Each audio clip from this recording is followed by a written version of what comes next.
I watched in horror as three men in fake uniforms attached chains to my father's 1969 Dodge Charger.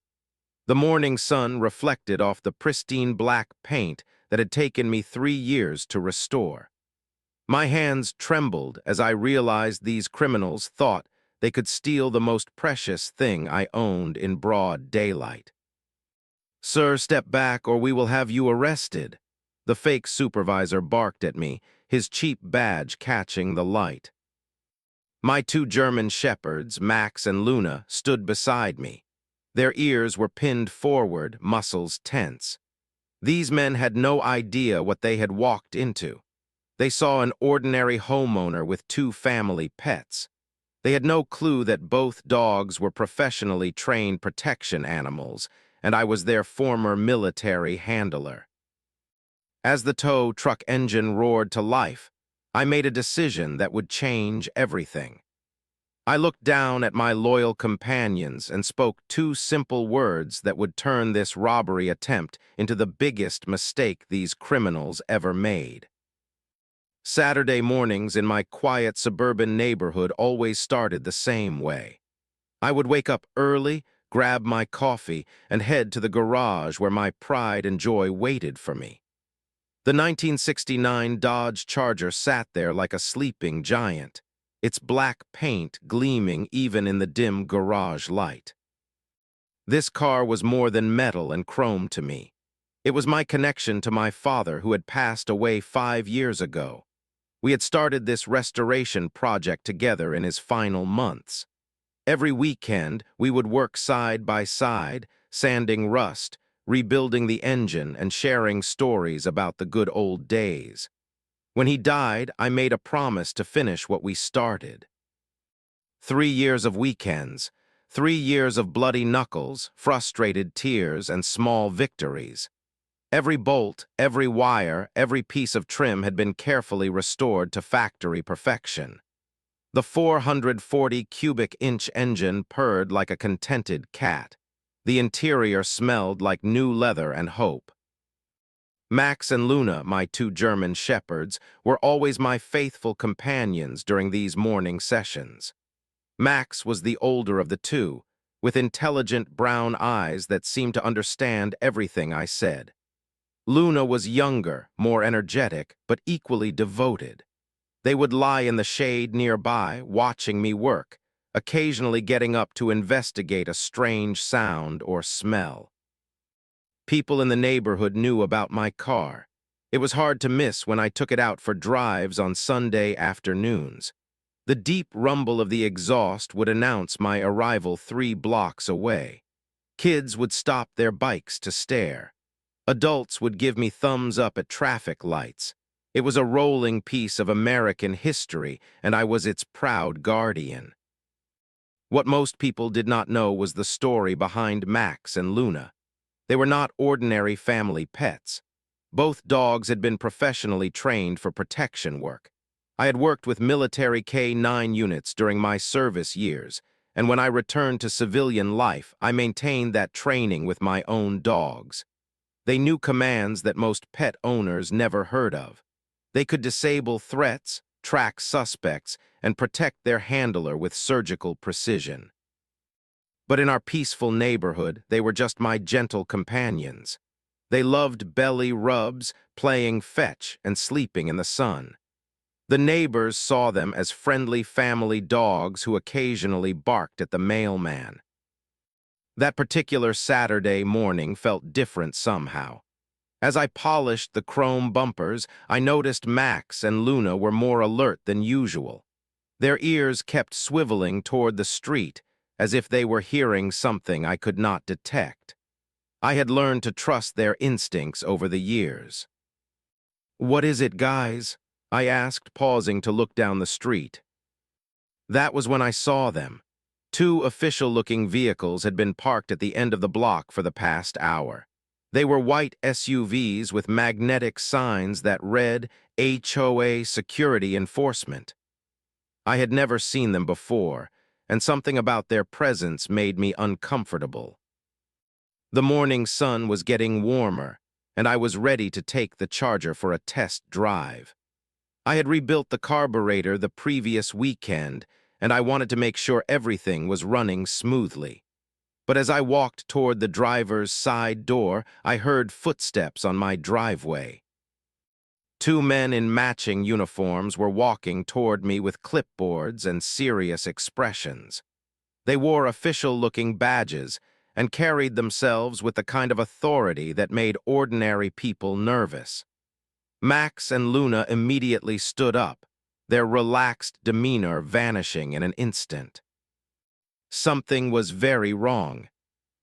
The first man was tall and thin, with a neatly trimmed mustache and sunglasses that hid his eyes. His uniform looked official enough, dark blue with patches and brass buttons. The second man was shorter and stockier, with a clipboard full of papers and a radio clipped to his belt. They both wore badges that said HOA Enforcement Officer in bold letters. "Good morning, sir," the tall one said, his voice carrying the kind of artificial authority that immediately put me on guard. "I am Officer Martinez, and this is Officer Johnson. We are here about a violation of neighborhood vehicle codes." I looked at Max and Luna. Both dogs had moved closer to me, their bodies tense and ready. They were not growling yet, but their posture told me everything I needed to know. These men were not what they seemed. "I was not aware of any vehicle codes," I replied, keeping my voice calm and steady. "What seems to be the problem?" Officer Martinez pointed at my Charger with his pen. "That vehicle is in violation of HOA regulations regarding commercial and modified vehicles. It needs to be removed from the premises immediately." My blood started to boil. "Commercial vehicle? This is my personal car. I live here and this is my driveway." "Sir, we understand your frustration," Officer Johnson said, flipping through his clipboard. "But the new regulations are very clear. Vehicles with modifications that exceed factory specifications are considered commercial or recreational vehicles and cannot be stored in residential driveways." I stared at them in disbelief. "Show me these regulations. I want to see the actual documents." The two men exchanged glances. Martinez cleared his throat. "The regulations are available through the HOA office. Right now, we need to focus on compliance. You have 1 hour to remove the vehicle, or we will be forced to have it towed." "Towed?" I felt my heart rate spike. "You cannot just tow someone's car from their own property." "Actually, we can," Johnson said, tapping his radio. "We have full authority to enforce HOA regulations. This includes vehicle removal for code violations." Max let out a low growl. Luna positioned herself between me and the strangers. I could see the hackles rising on both dogs' necks. Their instincts were screaming danger, and I was starting to understand why. "I want to speak with someone from the actual HOA board," I said firmly. "I have been living here for 8 years, and I have never heard of these regulations." Martinez stepped closer, his voice becoming more aggressive. "Sir, I need you to understand that we are not here to debate policy. We are here to enforce it. You have 55 minutes to comply, or this vehicle will be impounded." "Impounded for what? Being in my own driveway." "For being in violation of community standards," Johnson replied. "The towing company has been notified and will arrive in 1 hour. I suggest you make arrangements to move the vehicle immediately." I looked at these two men more carefully. Something about their uniforms bothered me. The patches looked too new, too perfect. Their badges seemed generic, without the specific details you would expect from a real enforcement agency. Even their vehicles looked suspicious now that I thought about it. The magnetic signs could be removed in seconds. "What towing company?" I asked. "Metro Vehicle Recovery," Martinez said without hesitation. They handle all HOA enforcement actions. Luna moved closer to my side, her eyes never leaving the two men. Max had positioned himself at an angle that would allow him to intercept if either stranger made a sudden move toward me. The dogs were reading the situation perfectly, even if I was still catching up. "I need to see some identification," I said. "Real identification, not just those badges." The two men looked at each other again. This time, their confident facade cracked just slightly. "Sir, we have shown you our credentials," Martinez said. "We are official HOA enforcement officers, and we have the authority to remove non-compliant vehicles." "Then you will not mind if I call the HOA office to verify this," I said, pulling out my phone. Johnson stepped forward quickly.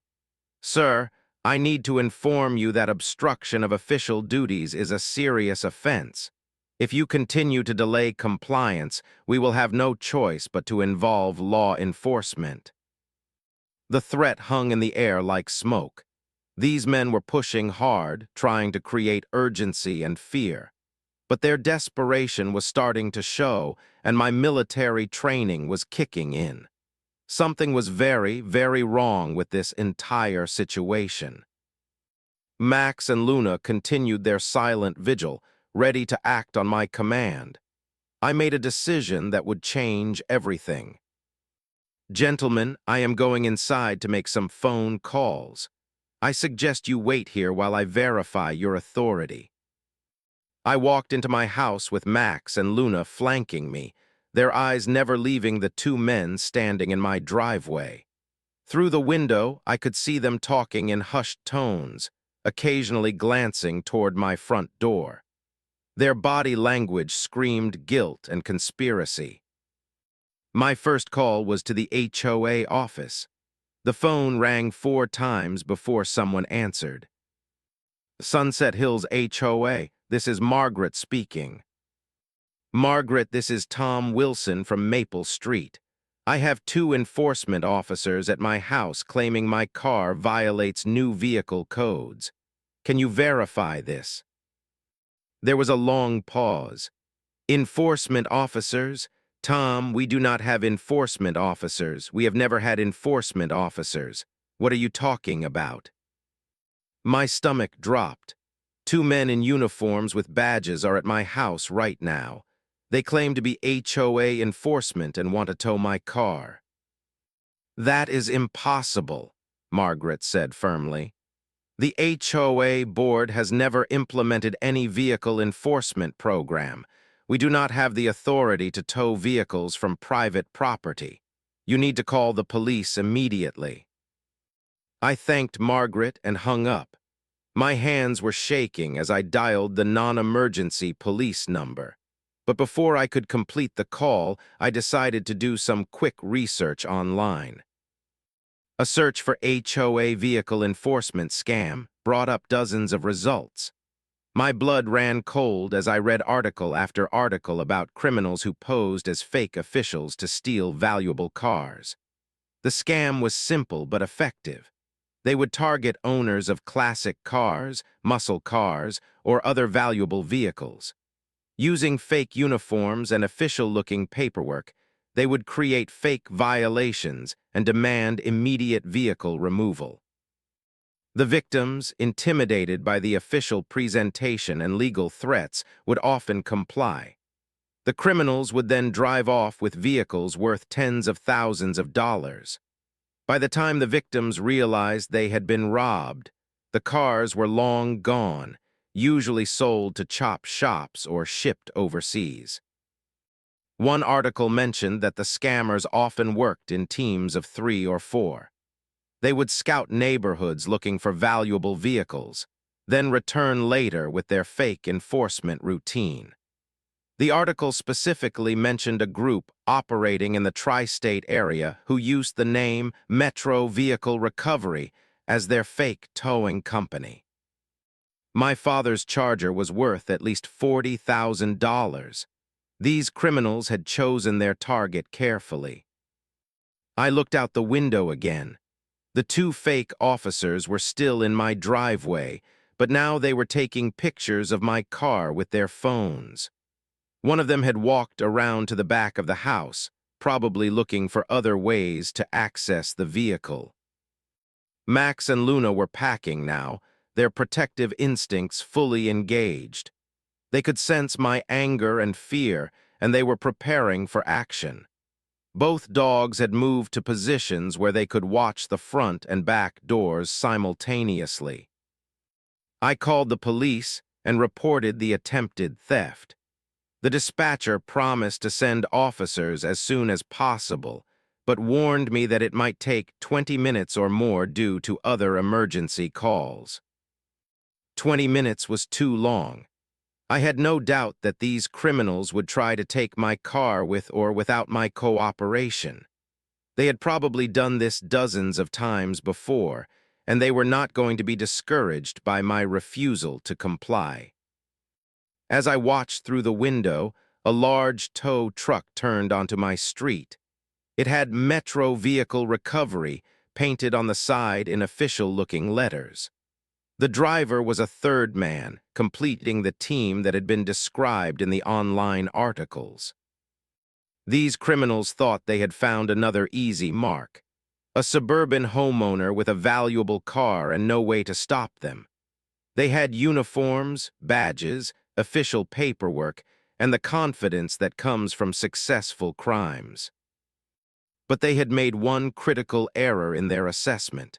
They saw Max and Luna as ordinary family pets.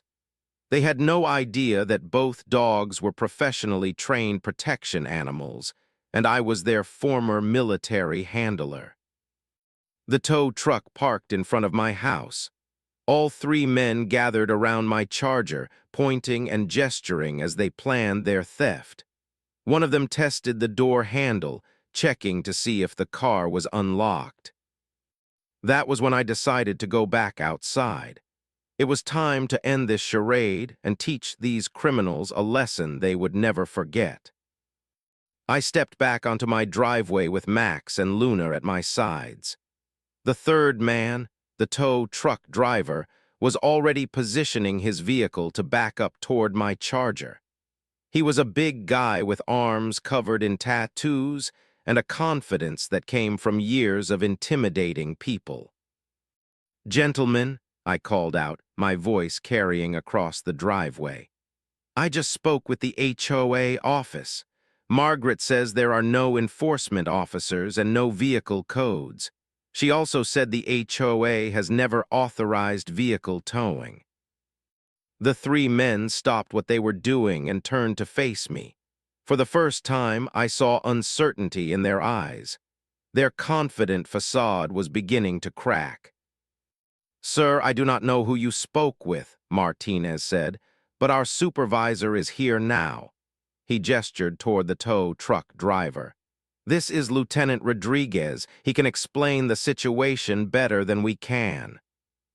Rodriguez walked toward me with the swagger of someone who had done this many times before.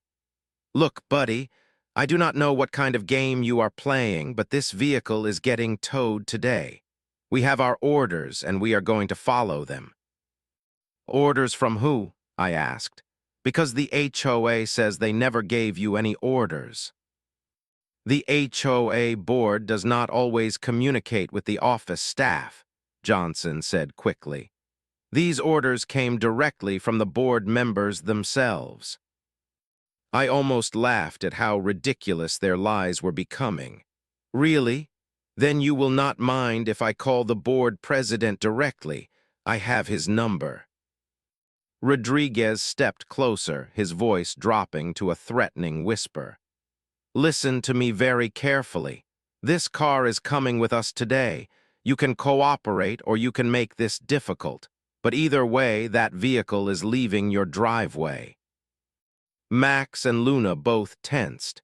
They could hear the threat in Rodriguez's voice, and they were preparing to respond. I could see their muscles coiling, ready to spring into action at my command. "You are making a mistake," I said calmly. I know exactly what you are doing. This is not an HOA enforcement action. This is attempted theft. The three men exchanged glances. Their cover was completely blown, but they were too committed to back down now. Theft, Martinez laughed, but it sounded forced. Sir, you are obviously confused. We are official enforcement officers executing our duties. No, you are criminals trying to steal my car, I said, and I have already called the police. Rodriguez's face darkened. You called the cops? That was a mistake, buddy. Now we are going to have to do this the hard way. He signaled to the other two men, who moved toward my charger with renewed urgency. Johnson pulled out a set of keys and began testing them in the door lock. Martinez started removing the magnetic signs from their SUVs, preparing for a quick getaway. Stop right there, I commanded, but they ignored me. Rodriguez climbed into his tow truck and started backing it toward my car. The hydraulic whine of the lift mechanism filled the air as he prepared to hook up the charger. You cannot do this, I said, but my voice was drowned out by the truck's engine. Watch us, Rodriguez yelled back. This is an abandoned vehicle on private property. We have every right to remove it. Johnson managed to get the door open using what must have been a master key or lock-picking tool. He climbed into the driver's seat and began trying to start the engine with a screwdriver. My heart was pounding as I watched these criminals attempt to steal my father's car in broad daylight. They had dropped all pretense of being official enforcement officers. Now they were just thieves, desperate to complete their crime before the police arrived. Martinez was on his radio, probably calling for backup or coordinating their escape route. Rodriguez had positioned his tow truck perfectly and was lowering the lift mechanism toward my Charger's front bumper. Get away from my car, I shouted, but they ignored me completely.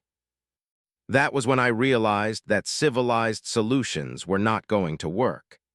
These criminals had committed themselves to stealing my vehicle, and they were not going to be deterred by threats or reasoning. I looked down at Max and Luna. Both dogs were staring at me intently, waiting for their orders. Their training had kicked in completely. They knew we were in a threat situation, and they were ready to respond. The tow truck's hook was inches away from my Charger's bumper. Johnson was still trying to start the engine. Martinez was moving toward their getaway vehicle. I had two choices. I could stand there helplessly and watch them steal my most precious possession, or I could give my dogs the command they had been trained to respond to. The decision was easy. Max, Luna, I said in a calm, clear voice. Guardian protocol, contain and hold. Both dogs immediately transformed from gentle family pets into professional protection animals. Their posture changed, their focus intensified, and they began moving with the fluid precision of military K-9 units. The criminals had no idea what was about to happen to them. The transformation was instant and beautiful. Max and Luna switched from protective companions to tactical operatives in the space of a heartbeat. Their movements became fluid, purposeful, and completely controlled. Max immediately flanked left, moving in a wide arc toward Rodriguez in the tow truck. Luna went right, positioning herself between Martinez and his escape vehicle. Both dogs moved silently, their paws barely making a sound on the asphalt. Rodriguez was so focused on hooking up my Charger that he did not notice Max approaching from his blind spot. The big man was leaning out of his truck cab, guiding the hydraulic lift toward the car's bumper. What the hell? He muttered as Max appeared beside his door. The dog did not bark or snarl. Instead, He simply placed his front paws on the truck's running board and stared directly into Rodriguez's eyes. It was a calculated display of presence and control that immediately commanded attention. Rodriguez froze. Something in Max's steady gaze and perfect stillness told him that this was not an ordinary family pet. This was a trained working dog, and Rodriguez was now completely under his control. "Get back," Rodriguez yelled, but his voice cracked with fear. Max did not move. He maintained his position, blocking Rodriguez's exit from the truck while keeping him pinned in place through sheer psychological dominance. Meanwhile, Luna had reached Martinez just as he was opening the door to his SUV. She positioned herself directly in his path, her body low and ready. Martinez tried to step around her, but Luna smoothly adjusted her position, keeping herself between him and the vehicle. "Nice doggy," Martinez said nervously, trying to edge past her. Luna's response was a low, controlled growl that seemed to come from deep in her chest. It was not the angry bark of an agitated pet. It was the professional warning of a protection animal establishing dominance. Johnson, still in my Charger, finally noticed that his partners were in trouble. He abandoned his attempt to start the car and tried to climb out of the driver's seat. "Control, Johnson," I commanded. "Stay in the vehicle." Both dogs immediately understood. Max maintained his position at the tow truck while Luna shifted to watch Johnson. Their coordination was flawless, each dog covering their assigned targets while staying aware of the overall tactical situation. "What kind of dogs are these?" Rodriguez asked, his voice barely above a whisper. "German Shepherds," I replied calmly. "Professionally trained for protection work. They respond to tactical commands, and right now they are containing 3 suspected criminals until police arrive." Johnson tried to get out of the car again, but Luna moved closer to the driver's side door. Her message was clear: "Stay where you are." "This is crazy," Martinez said, sweat beading on his forehead. "You cannot just sick your dogs on people." "I am not sicking them on anyone," I explained. "They are trained to contain and hold suspects without causing harm. As long as you remain calm and cooperative, you will not be hurt." Rodriguez tried to restart his tow truck, probably hopping to drive away with Max still hanging onto the running board. But Max anticipated the move and shifted his weight, making it clear that any attempt to move the vehicle would result in a more aggressive response. "Do not test them," I warned. "These dogs have been trained by professionals. They know exactly how much pressure to apply and when to escalate their response." The 3 criminals were now completely immobilized. Rodriguez was trapped in his truck cab with Max standing guard. Martinez was pinned between Luna and his SUV. Johnson was confined to the driver's seat of my Charger, afraid to move. The entire containment operation had taken less than 2 minutes. No one was hurt, no one was being attacked, but all 3 criminals were effectively neutralized. "How long do we have to stay like this?" Johnson asked nervously. "Until the police arrive," I said. "I estimate about 10 more minutes." Max and Luna maintained their positions without wavering. Their breathing was steady, their focus complete. They were doing exactly what they had been trained to do: protect their handler and contain potential threats. The criminals began to realize that their simple theft operation had turned into a nightmare. They had expected to intimidate a suburban homeowner and drive away with a valuable car.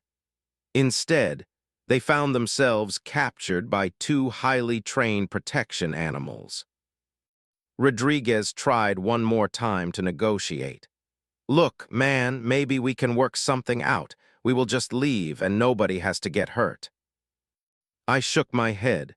You tried to steal my car. The police are already on their way. Max and Luna will keep you here until they arrive.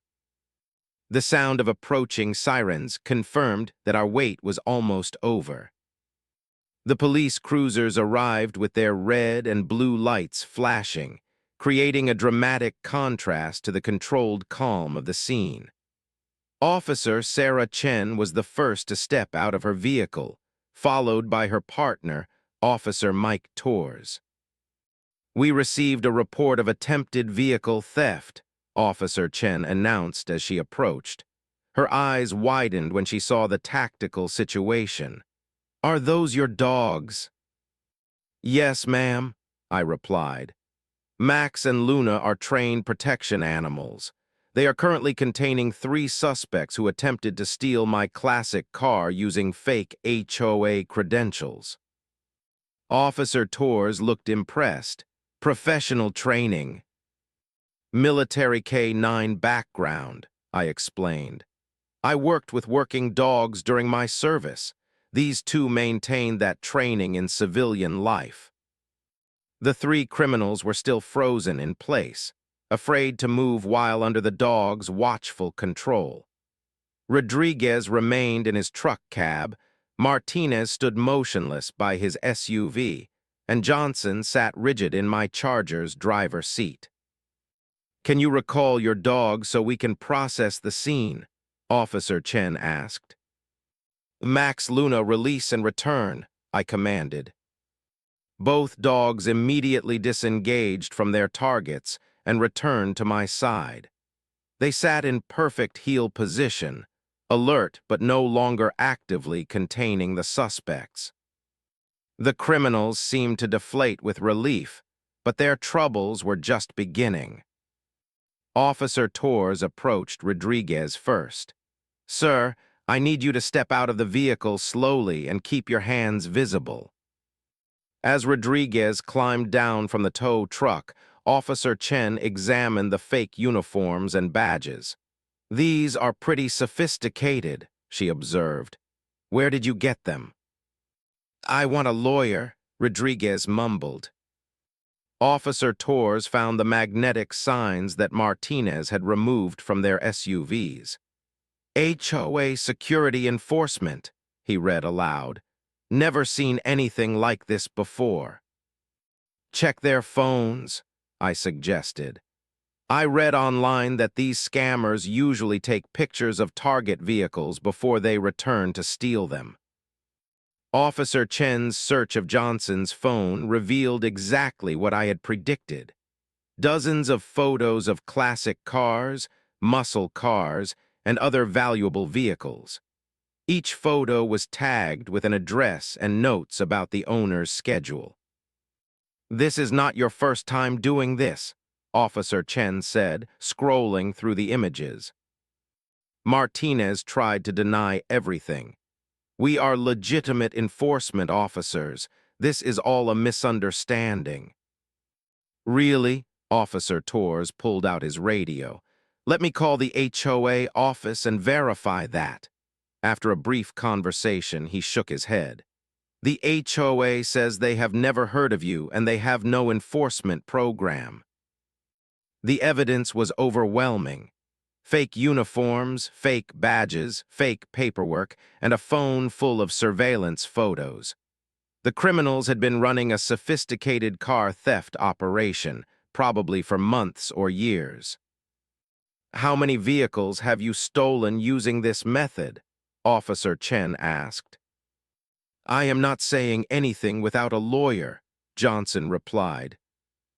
As the 3 criminals were handcuffed and loaded into police cars, Officer Torres approached me.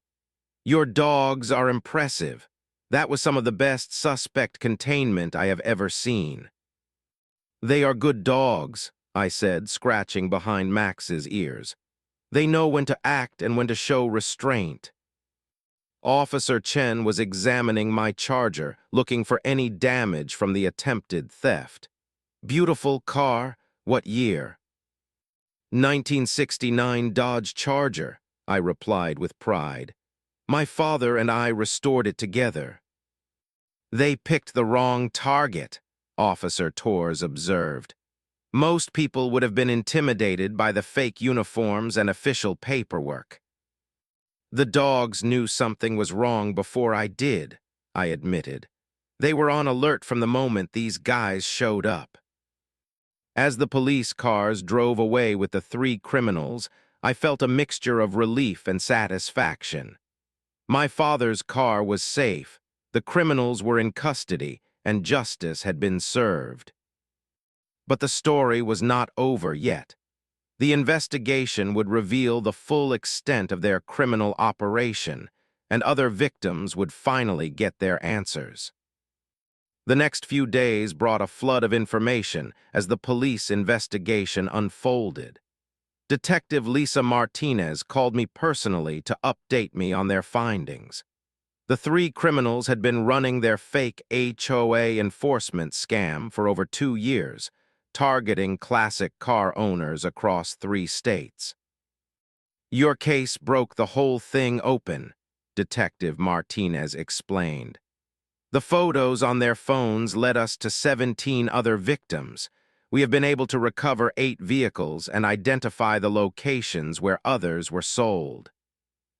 I sat in my garage, polishing the chrome on my Charger while Max and Luna dozed in their usual spots. The car had not suffered any damage during the attempted theft, but I felt the need to give it extra attention anyway. How many people did they steal from? I asked.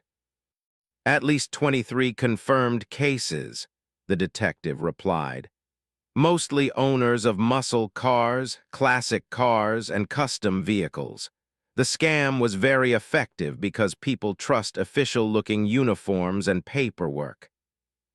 I thought about all those other victims who had not been as fortunate as I was. People who had trusted the fake authorities and watched helplessly as their prized possessions were stolen. Some of those vehicles represented decades of work and thousands of dollars in investment. What will happen to them now? Multiple felony charges in multiple states, Detective Martinez said. Vehicle theft, impersonating officers, conspiracy, fraud. They are looking at serious prison time. After hanging up, I walked around my neighborhood, seeing it with new eyes. How many other criminals were out there, looking for opportunities to exploit trust and authority? How many people were vulnerable to scams because they had no way to protect themselves? Word of the incident spread quickly through the community. Neighbors stopped by to hear the full story and to meet the dogs who had saved the day. Max and Luna enjoyed the attention, accepting treats and belly rubs while maintaining their dignified composure. Mrs. Henderson from next door brought over a homemade pie. I always wondered about those dogs, she said.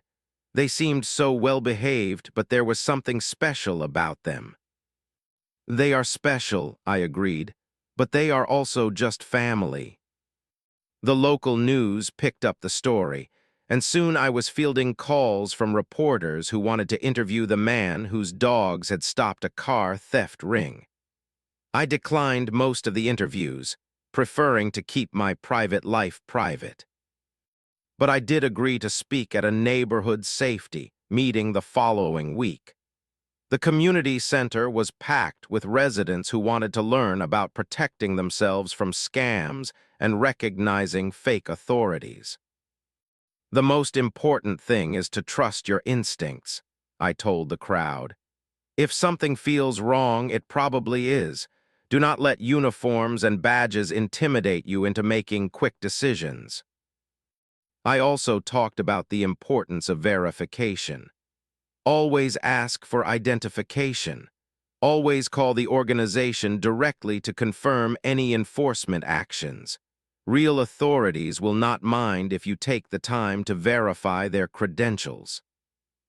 Several neighbors asked about protection dog training, and I found myself giving impromptu lessons in basic security awareness.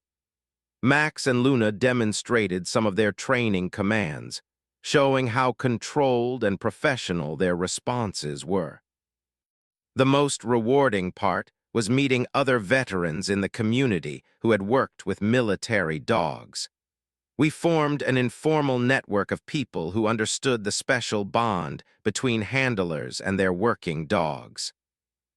Months later, I received a letter from one of the other victims whose car had been recovered. A man in Arizona had lost his father's 1967 Mustang to the same scam. Thanks to the evidence from my case, police had been able to track down his vehicle and return it to him. "I never thought I would see my dad's car again," he wrote. "Thank you for fighting back. Your dog saved more than just your own car." I read the letter while sitting in my garage, working on routine maintenance for the Charger. Max and Luna were in their usual positions, keeping me company while I worked. The routine was the same as always, but somehow it felt different now. The car was still my connection to my father, but it had become something more. It was a symbol of the importance of standing up to bullies, of trusting your instincts, and of being prepared to protect what you love. Most importantly, it was a reminder that sometimes the best protection comes from the loyal friends who stand beside you, ready to act when action is needed. Max and Luna continued their double lives as gentle family pets and professional guardians. They played with the neighborhood kids, slept in the sun, and enjoyed their peaceful retirement from active duty. But I knew that if trouble ever came again, they would be ready.